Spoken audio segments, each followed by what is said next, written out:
Hello, everyone. Welcome to this part 2 of the webinar, 7 Contemplative Discipline Steps to Address Challenging Behaviors. And we are continuing from last time. And so I will address those aspects of the framework that I shared with you last time, and I'll go over it briefly so that we can refresh our minds about what the guiding steps are for these contemplative discipline steps.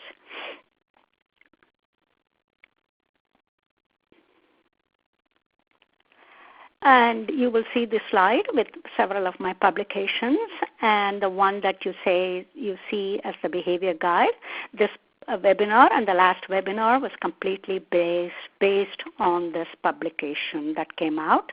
It's a prevent guide. It's a behavior guide that addresses behavior issues. And as I said, the information for this webinar is drawn from this, and it is published by Education 311, and you see the information on the slide. So what are we going to be doing in this webinar? We're going to look at a step-by-step guidance on applying the 7 contemplative discipline steps. These are not necessarily independent, but they are interdependent. So in other words, you use all of these steps in cohesion in an interactive type of framework so that you can reduce your behavior problems and often eliminate the behavior problems. So we are going to be looking at 3 of the steps today and applying it to behavior issues. How do we engage the learner? Because most importantly, it is the interactive learning and learning that's motivating that is going to reduce the problem behaviors. And sometimes when there is a mismatch between the adult response and the reason the student behaves in a certain way, they can make your discipline approaches, discipline measures ineffective. If there is not a match between your response and the reason is misbehaving, that can cause the discipline measures to be ineffective. It may not at all eliminate the behavior problem.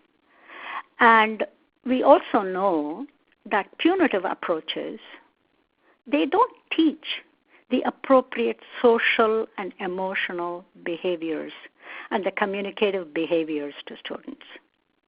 So as a first step, what we have to do is to make sure that we engage in self-reflection to assess if we are and if our response is productive. Is it a behavior-changing response? That is the background to these 7 guiding steps, the contemplative steps. So the first thing we are going to be looking at is engaging.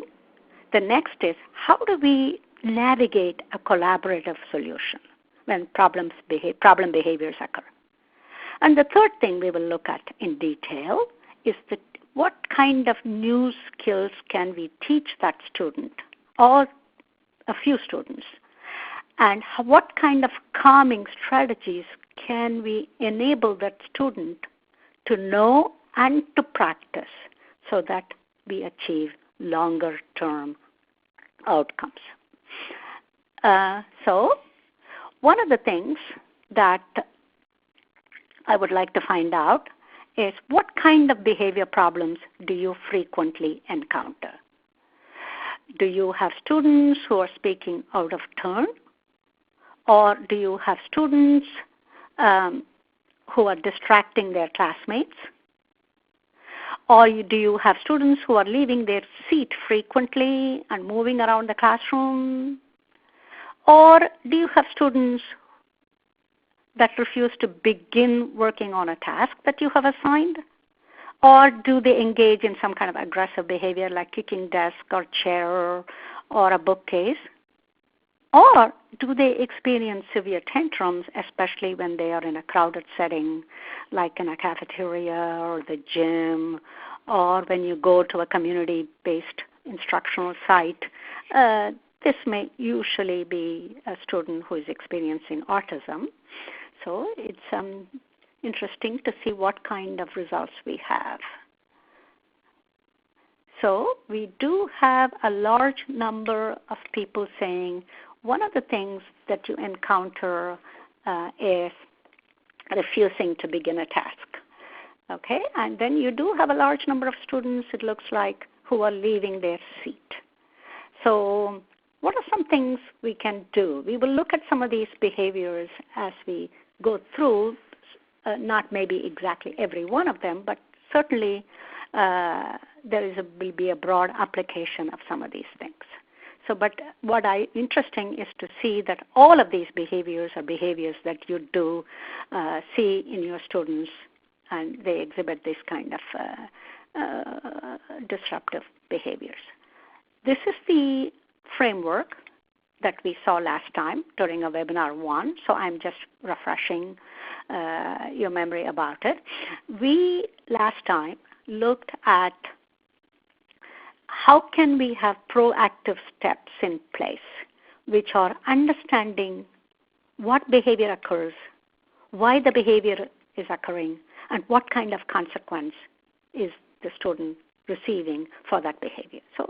So looking at that, how do we plan our proactive steps? Then we looked at what kind of a reflective approach can we use instead of a reactive approach to a problem behavior. Then we looked at how do we enable the student with instructional support, social supports, environmental supports.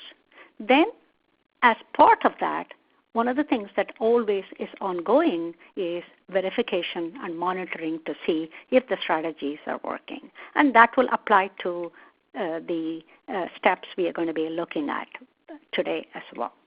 Today we'll be looking at how do we engage that learner so that the learner begins the task, so that the learner stays in his place, so that the learner is engaged in the lesson and he's not trying to grab attention, so that the learner is not trying to escape that learning.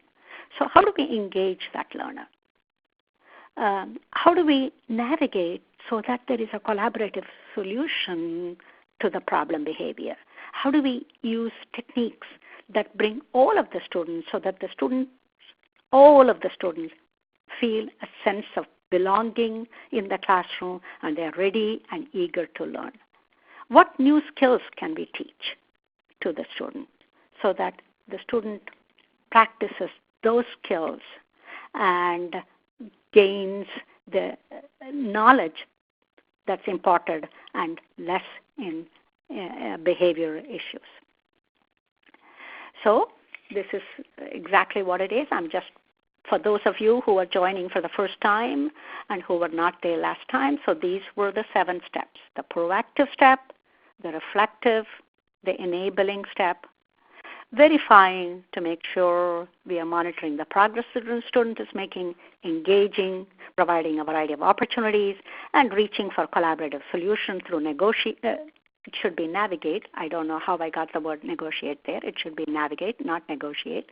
And how do we make sure that we teach new skills? So, as I said, these are the contemplative steps, and we are going to be looking on those highlighted in red: engage, teach, and navigate. Navigate a collaborative solution. So what is the first thing that we can do? Do we make sure that we are increasing a sense of belonging in the classroom? That is how we try to engage our learner.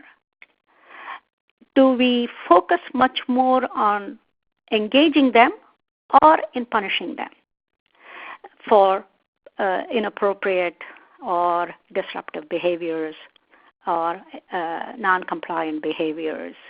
I'm not defining exactly the behavior, but generally these are terms that we use when we do not approve of a certain behavior. There was an Australian study that looked at various classrooms, and they the recommendation that they made as a result of the study was what teachers would benefit from is to making sure that the classroom environment is so critical that it influences the classroom environment, influences the engagement, and thereby the student's behavior. So instead of trying to fix the unproductive discipline issues, we ought to be focusing on how do we engage the student. Do we provide, through the classroom environment, a sense of social and emotional support that makes the student feel interested in their learning and they want to stay there? So it's actually a low-cost, proactive classroom management strategy that we can all use, and maybe some of you are already using, is a greeting as the students enter the door. So in other words, positive greetings at the door. And this is an article I just came across recently. And it says this: it sets a positive tone, it increases engagement, and generally increases and improves the classroom experience. This study found that when the teachers started the classroom, greeting students, welcoming students, making eye contact, making them feel wanted and respected and belonging in that classroom, the academic engagement of the student increased by 20 percentage points, and the disruptive behavior decreased by 9 percentage points. So in other words, it was adding 1 hour, an additional hour for 5 hours in an instructional day. So that is an amazing fact. So this is a proactive approach, a very simple approach, as I said, a low-cost, high-yield, proactive management strategy. And the other important thing is, how do we make sure that we engage learners in diverse ways? We do serve students with different ability levels, different skill levels, different motivational levels. How do we make sure we include all of them? And behavior issues automatically decline when there is a high level of student engagement and the activity is kind of novel, elements are introduced in the activity, and the motivation level is very high. How do we make sure? And as we go through this, I will share with you a few techniques. But let's say a student is assigned a task, and repeatedly you have found that the student doesn't even begin the task. So there are a variety of things. If the task is a complex, difficult task, and let's say it's division problems that they're doing and the student always experiences difficulty with that, is there a way that you can adjust? You have seen this over, that he does 5 in the beginning, 5 at the end, maybe 1 or 2 in the middle. So an adjusted task complexity adjusted. Another adjusted task complexity, which I shared with you last time, is when the student experiences difficulty with writing, can you give him a writing frame and adjust that task with word bank and with support sentences and with having the student write only 1 or 2 sentences and the rest are written for him? I mean, can we do that? Can we provide this kind of additional support? Can we provide the student with some technology support? Can the student type it onto the computer? Can we provide him assistive technology? Can we make sure that the student makes a choice between 2 answer choices? And if the student is constantly struggling to come up with the right answer, maybe we can provide a sheet with the answer choices, but he just has to select from that choice and put it in the answer blank. And also for those students who are trying to escape, or the student who is trying to constantly grab attention, can we give the student actually that attention through involving the student in a kind of a major activity? You know, he gets to, let's say if he's a good reader, can he read the sentence or the part of the text to the rest of them? With younger students, can the student hold a puppet that relates to that story? These are some ways we can involve that student who experiences difficulty sitting still or who tries to walk away in that. And of course, other things like visual supports and all that help. And many of you are familiar with the task analysis and how do we use the task analysis to reduce the task difficulty. But it is very important to include all of them and make that student feel included.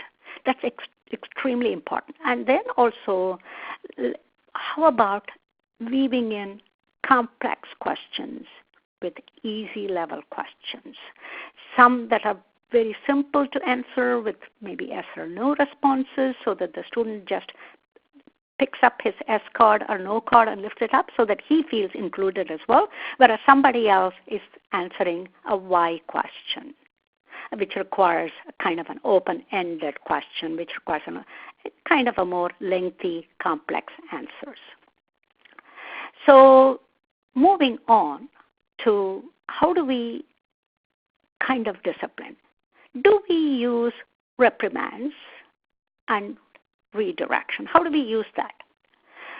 Reprimands are used when we confront problem behaviors, and when we use that, we are telling the student about the behavior that he is exhibiting and we want him to stop, in comparison to what behavior you want the student to start.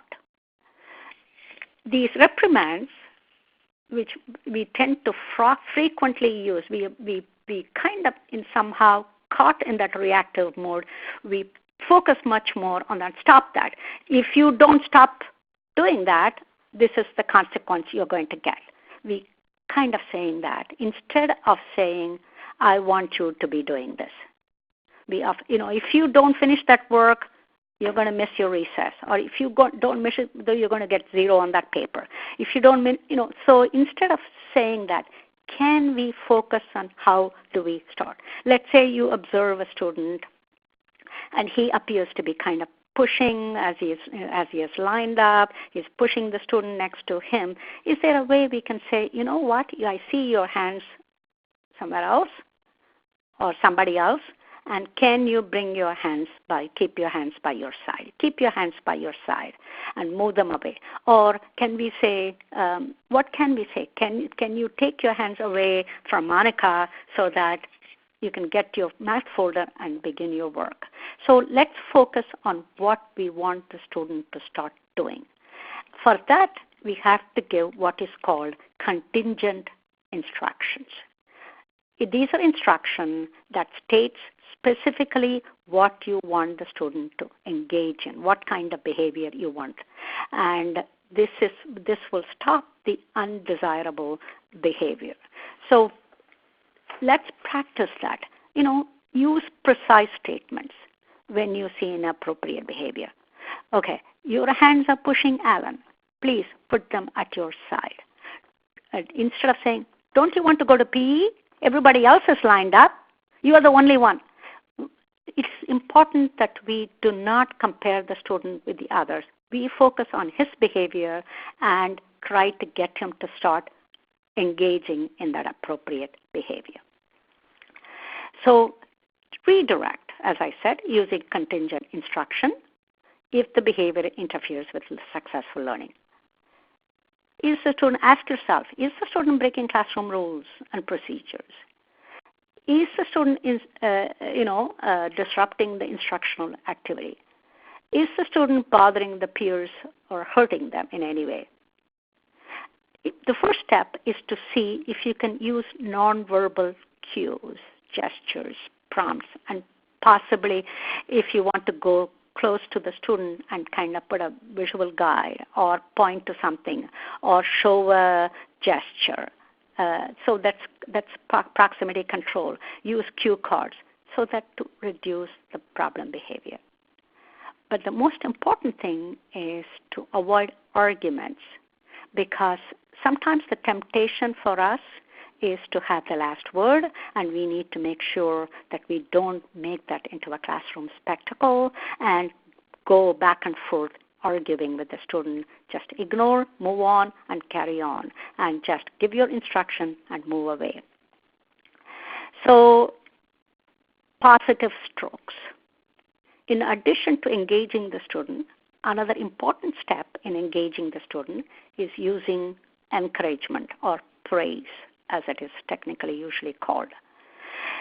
Despite its extraordinarily powerful effect, praise is not used that much. It is underused.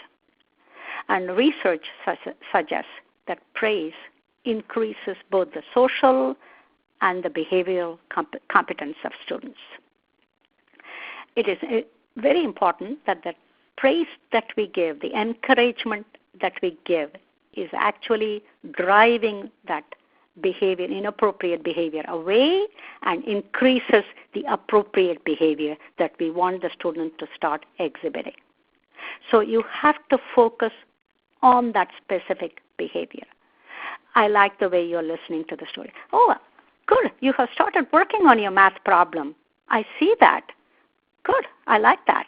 Instead of just walking around saying good job or great, good job, let us focus on that behavior that we want to increase and make sure that is specific and that is descriptive and it is not a comparison with the other students. Oh, I like the way you're raising your hand just like everybody else. That just like everybody else needs to be omitted. I like the way you remembered to raise your hand. So that is what we want to focus on. And it's and then improvement will occur and the number of correct responses will increase.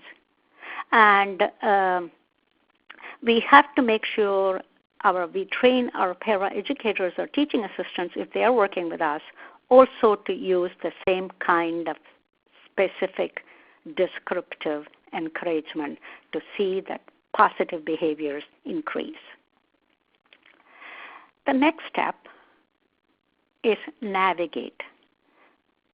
And navigate has the most important connotation is for this navigate is how do we come up in the classroom, especially when you're working with older students, some kind of a collaborative solution so that they are all together working on a problem situation. And all of them are coming up with solutions together. We have to ask if you're using the traditional approach, what rules were broken, who broke them, on what kind of punishment does the student deserve. An alternate approach developed by restorative practices is focus on what is the harm caused and to whom, and what are the needs, what are the obligations that have come up now. Who has that obligation to address the needs, repair the harm, and to restore relationships? So these restorative practices, it's an emerging practice and it's being followed in many, many schools now. It approaches the problem in a collaborative manner. And this also allows for the student to have a voice. They are part of the solution. They are also part of the problem, but they are also part of the solution. So they are held accountable, and it will influence changing his or her behavior. So it is important that we use this collaborative solution because it will help build that self-concept, and quite often it is because of the self-concept issues that they want to behave in a certain way to attract attention and seek attention in negative ways. And then their sense of security, if we use collaborative solution and the student is part of that problem solving and solution, then it increases that sense of security and that sense of self-confidence and the self-concept. So let's make it a win-win for all the students, the target student who is exhibiting the behavior, his peers who are affected by the behavior of the student who is exhibiting the challenging behavior, and of course the teacher in the classroom. So let's look at it from the navigate perspective. How do we respond to problem behaviors? There are some scenarios here, and we are going to be looking at what are the problem behaviors and what are some most effective strategies and what are the least effective strategies. So the student calls out the answer and does not wait for his turn, but just calls out repeatedly. And it is disruptive, and the other students feel that they don't get a chance. So how do we navigate that solution collaboratively? I mean, we can certainly have with the older students, if it is a problem with several students, as a classroom meeting. One of the things that we can do is the student earns points towards a favorite activity. Whenever he or she remembers to raise his hand, remembers that it is not his turn to talk, then he earns a point for waiting his turn or her turn to talk. And then when she remembers, we give the student a situation-specific, a task-specific praise, encouragement. What will not work is immediately telling her, that's it, you're no longer going to be involved in this one, you're going to be out, this is your third warning, the next time you're going to be sent to the timeout area, or anything of that negative nature, especially in front of all the peers, which is a reprimand, then it's a punitive approach. Or isolating the student for inappropriate behavior from the rest of the class. So we have to understand that. Okay, and then another problem behavior we can look at, does not get her work done, is it off-task behaviors, looking here, looking there, does not get started, and wants to play with the other student and some distracting. Again, a specific praise with the activity and some social and tangible rewards. Again, this is when the student is engaging in appropriate task-focused behavior. We capture that moment and immediately we recognize that behavior and we encourage that behavior to continue through specific praise. The other option is, just as I mentioned before, you can do the first 5, the last 5, or if they can use the word bank, or you can work at your desk, or you can work in that corral at the back of the room if you want. You can choose from the answers. These are all different choices that we can give. The choice making is very empowering, and they can say you can work on the computer and you can type out the answers, or you can work at your desk on paper. So these are all choices. When you give that choice, you will increase that student's desire to work, and gradually it builds tolerance, and you will enable that student to be much more focused. But repeated yelling or threatening statement, if you don't get started, you're going to get punished, all that, and shaming the student and comparing the student with the others, or measures that will not be effective in reducing that inappropriate behavior. Another one, a student who tends to be somewhat aggressive, pushes others in line or hits others sometimes. And again, you go close to that student and you provide that behavior that you want the student to begin. And you provide specific praise in close proximity to that student when the rules are followed. And then you provide some kind of activity reward in response to that behavior. And try to build a positive relationship, which goes back to what I said, making eye contact, smiles, and making the student feel wanted in that classroom, that the student feels a sense of belonging, that he wants to engage. So it is very important. Not all students need that kind of special attention, smiles, eye contact, all the support. A few do. And especially those who are exhibiting behavior problems, we often think, why should I give him attention when he is behaving inappropriately? If we want to reduce those behaviors, then we do need to give that attention. But, attention in close proximity. Not attention. We don't have to praise him. You are the best student in the class.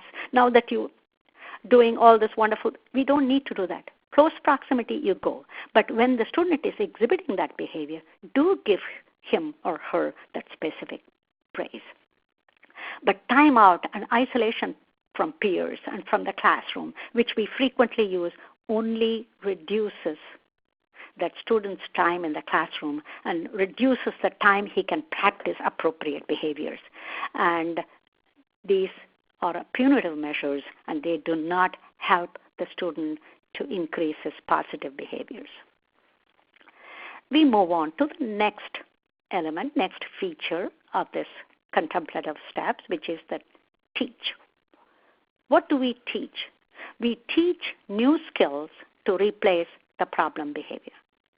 We teach, we model the behavior, we encourage problem solving, we help the student develop self-control.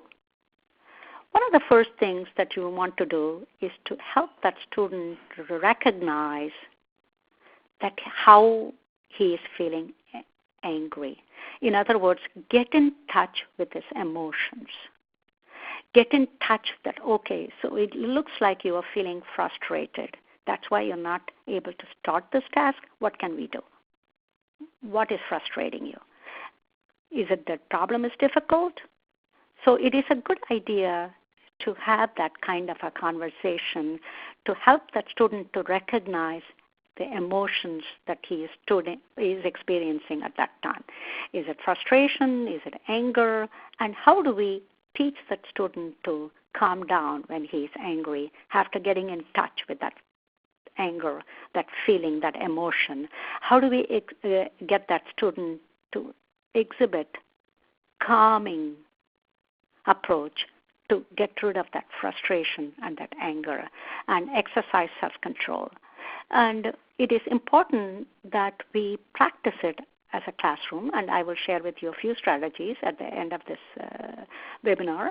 And how do we get them to reflect? It's important that we get them to reflect and respond when they are feeling agitated, when they are confronting challenges.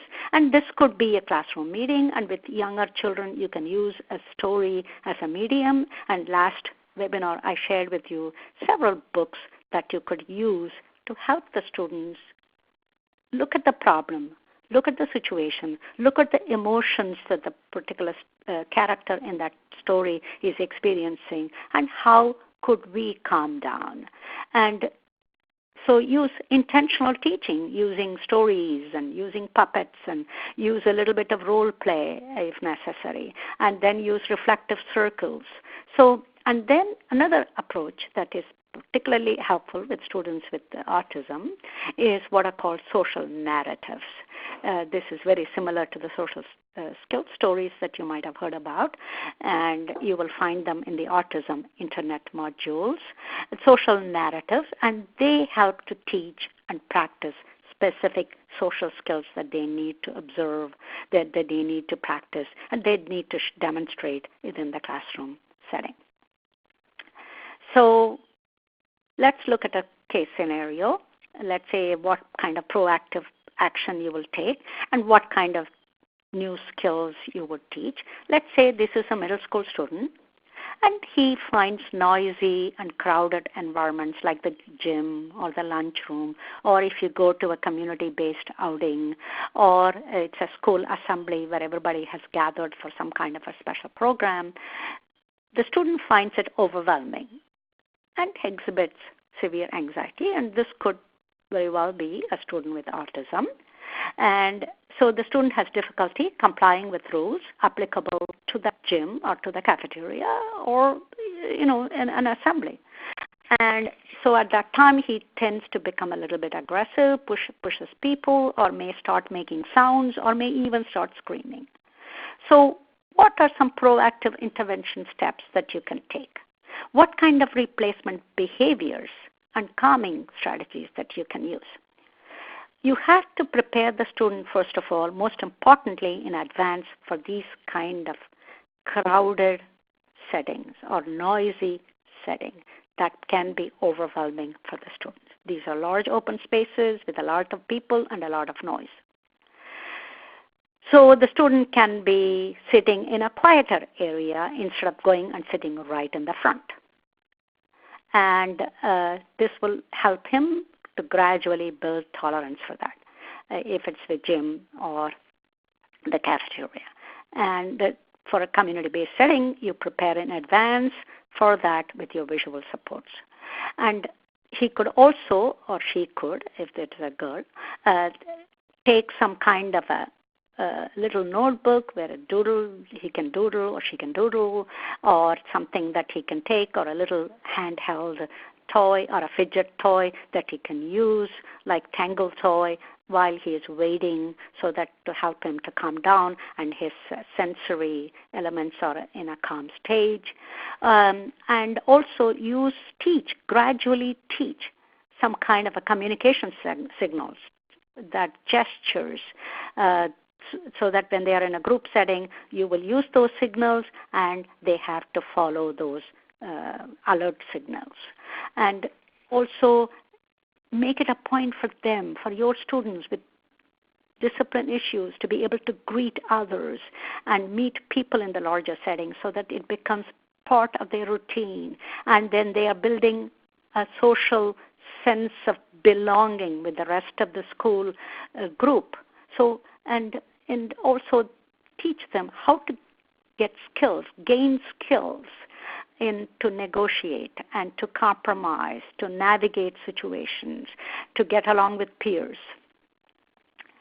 And the next thing it's important to know is, how do we make sure when we are teaching, we are alert to and informed about students who may be experiencing trauma or who may be coming from traumatic environments. What research is telling us is that students who are exposed to trauma, either at home or they are in foster homes and there may be situations there, or due to various other reasons they may be experiencing trauma, these kids don't necessarily communicate that they are experiencing trauma. It is not recognizable, the signs that they show.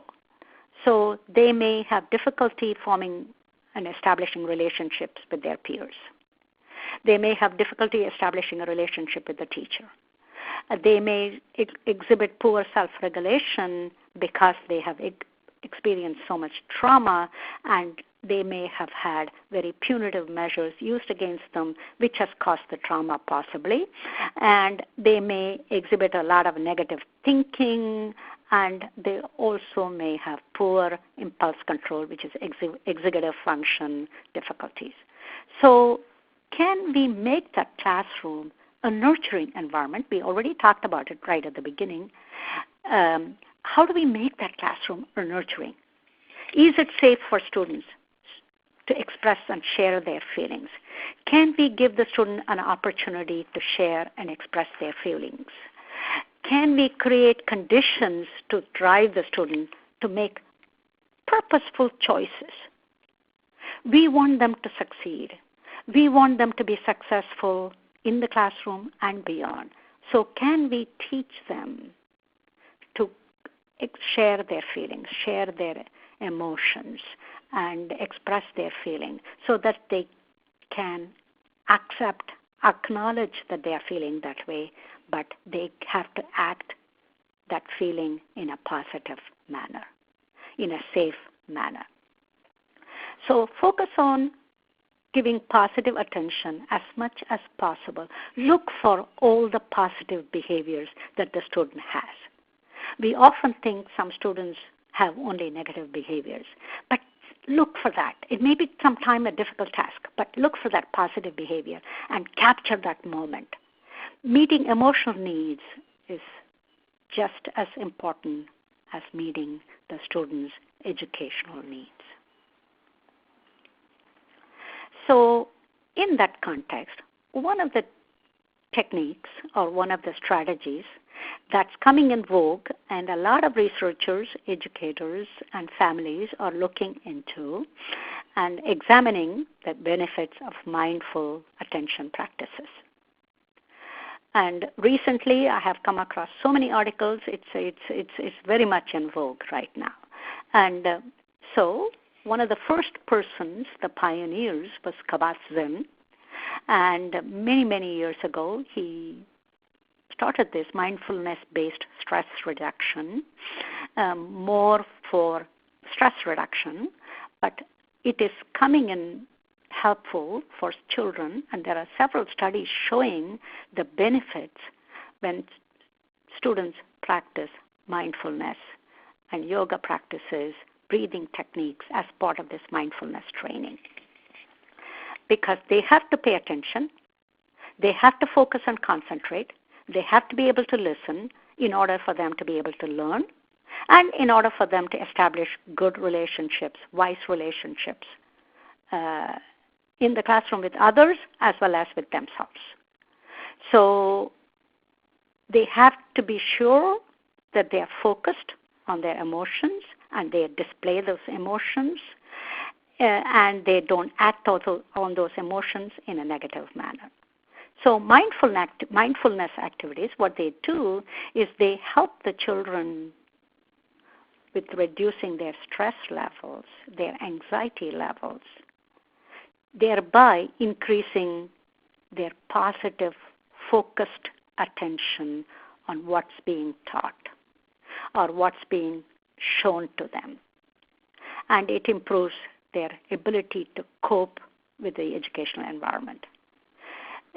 The mindfulness helps with self-regulation, self-control, which is really what we want. Ultimately, what do we want? We want all of the students to be able to self-manage their behavior, self-monitor their behavior, and we want them to be able to build a focus for academic performance.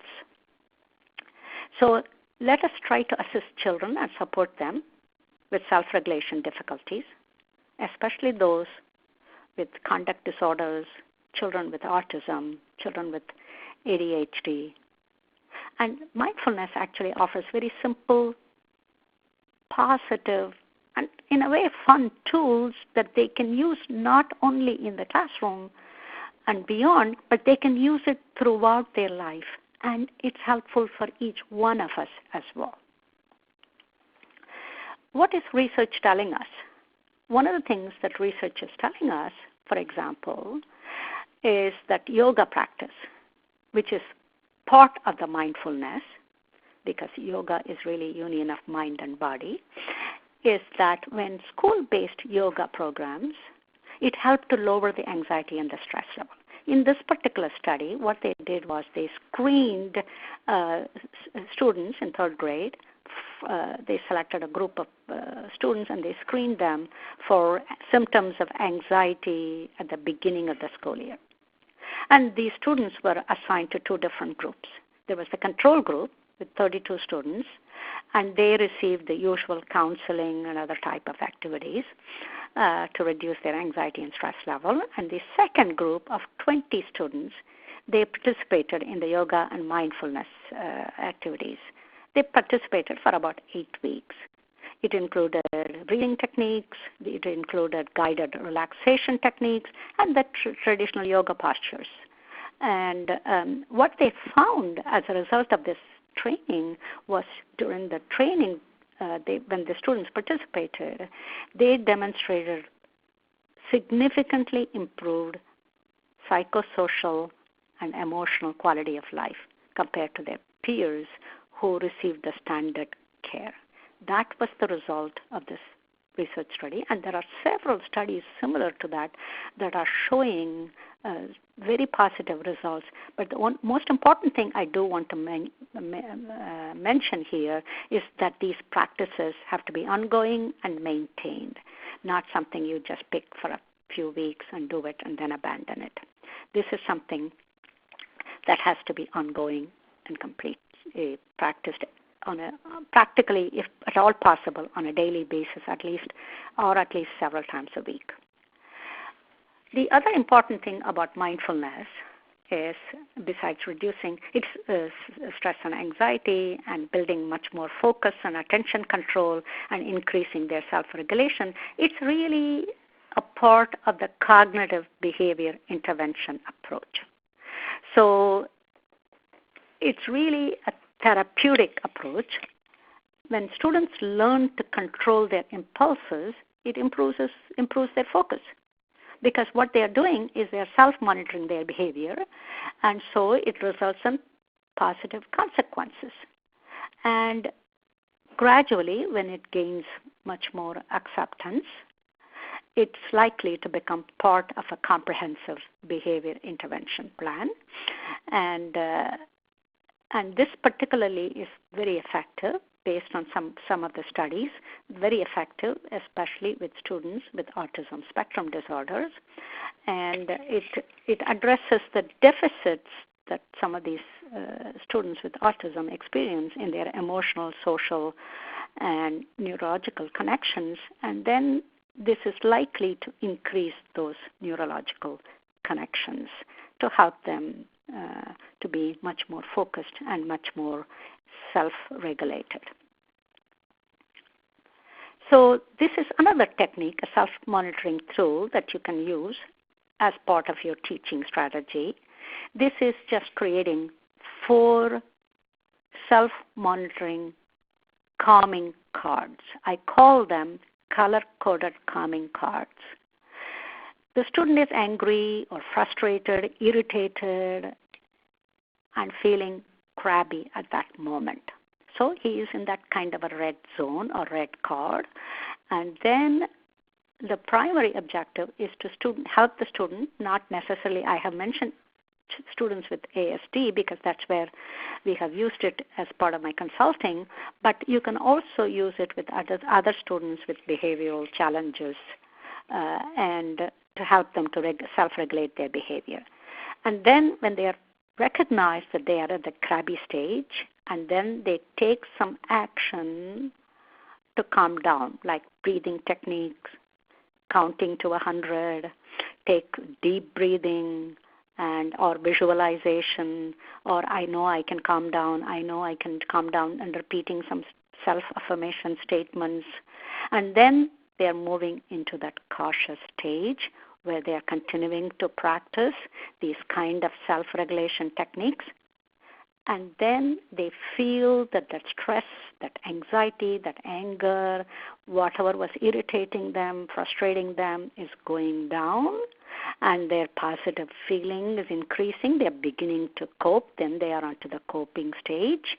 And then finally, they move on to the calming stage. Of course, this has to be instructed step by step, stage by stage, and then gradually the student uses these whenever he feels he's very angry, self-monitors himself using these calming cards, the 4 calming cards. And you can create them very easily, just like I have shown. And it will, each one shows a different emotional state of mind, and we help the student to walk through these stages and then to calm down. So what are some key things from teaching? How do we teach the student to calm down, develop self-regulation? What are some things you can do? First of all, you want to be able to create a kind of a space that you get to practice, or they can just do it. Think about the space, and maybe they can do it just at their desks. Okay? Can you spare a few minutes each day at the beginning of the day to practice it? Maybe breathing techniques, counting, calming counting, and maybe a couple of yoga postures, or their sitting yoga. See what you can do within your environment depending on the classroom that you teach. And of course, you have to make sure that you include the information with your administrators and the families that you work with. But just an investment of 3 minutes, 2 to 3 minutes to calm down. And especially if it is before a test or before a difficult task. Or I believe it is something that when it is practiced on a daily basis for a couple of minutes, it helps the student to be much better focused and attentive and less anxious, stressed, and angry. So build it into the routine. Try to reduce the student's anxiety level and the stress level. Try to gain their calmness and attention control, and strengthen your self-management. So a couple of things I want to mention. As you can see, it includes all of the things we talked about.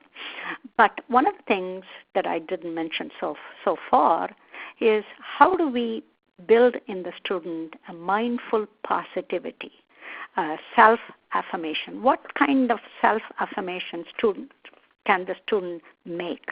What can he do to say something positive about himself? You can teach this individually, but you can also practice it as a classroom as part of your first 3 minutes. Maybe each one of them comes up with, on a piece of paper or on an index card, they come up with something, 1 or 2 statements that's positive. I am helpful. I am friendly. I am nice to others. I am nice to my teacher. I'm competent. I'm good at math. I'm good at science. I'm good at drama. I'm good at art. I like to paint. Something that they can say that is positive about themselves. Can they make 1 or 2 statements? Those who cannot write a sentence, maybe they can draw a picture of that. And I'm happy. They just have to do a happy face for themselves. So that self-affirmation is extremely important, and building it as part of your day, as part of your routine, at the beginning of the day especially, will help them. And again, maybe another teacher can maybe remind them about it. And also, as you greet them or as they leave your classroom, remember your self-affirmation. We can remind them about that. You're great. You can do well. You're going to be doing fantastic in art or gym or whatever they're going to, or science. So, and I think it's important for us all to practice it ourselves as well, not just the mindfulness, but some self-affirmation, because that will help us to be in a much more positive mood. So I have a participant poll here. And this is an expanded version because the next one will show you limited text. So, do you routinely blend higher and lower complexity tasks so that all students actively participate and no student feels overwhelmed? Do you try to collaboratively solve problems with classroom circles?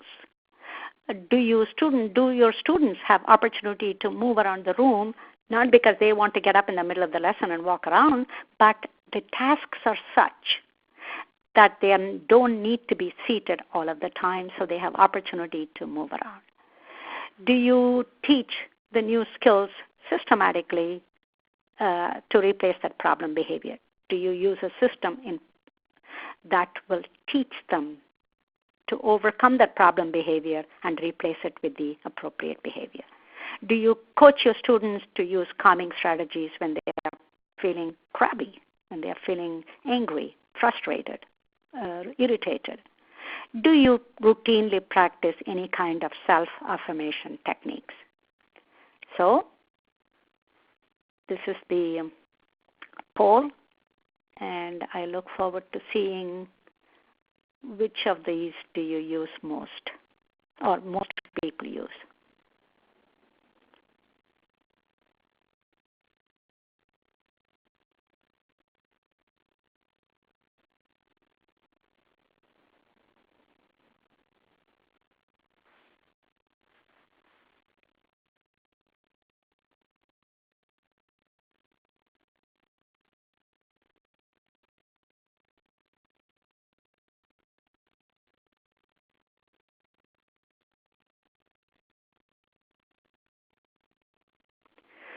Looks like all of you, or many of you, use, they